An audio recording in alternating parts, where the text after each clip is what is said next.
अस्सलाम वालेकुम। रोज़मर्रा की ज़िंदगी में बॉल पेन का ज़्यादा इस्तेमाल होता है, इसलिए बॉल पेन से लिखने के वीडियोस की सीरीज़ में शुरू कर चुकी हूँ। जो लोग मेरे इस चैनल पर नए आए हैं उनसे गुजारिश है कि मेरे चैनल को सब्सक्राइब करें, साथ ही बेल आइकन को क्लिक करना ना भूलें ताकि फ्यूचर में आने वाले वीडियो की रेगुलर नोटिफिकेशन आपको मिल सके। आइए शुरू करते हैं। फ़े को अलिफ़ के साथ जोड़ेंगे, फ़े को बे के साथ जोड़ेंगे। इसी तरह से फ़े को जीम के साथ जोड़ेंगे। फ़े और काफ को लिखने का एक ही तरीका है। फ़े को दाल के साथ जोड़ेंगे, फ़े को रे के साथ, फ़े को सीन के साथ जोड़ेंगे,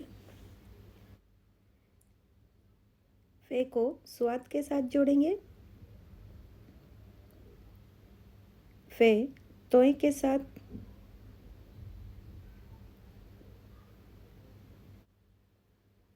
फ़े को आइन के साथ लिखेंगे,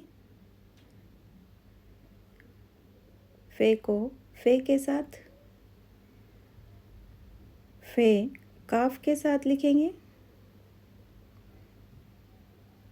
फ़े छोटे काफ के साथ लिखेंगे,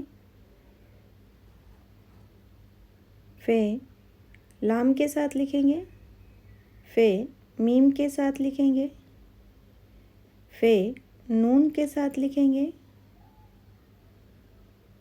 फ़े वाव के साथ लिखेंगे, फ़े लाम अलिफ के साथ जोड़ेंगे, फ़े या के साथ लिखेंगे। वीडियो पसंद आए तो लाइक, कमेंट और शेयर करना ना भूलें। Thank you.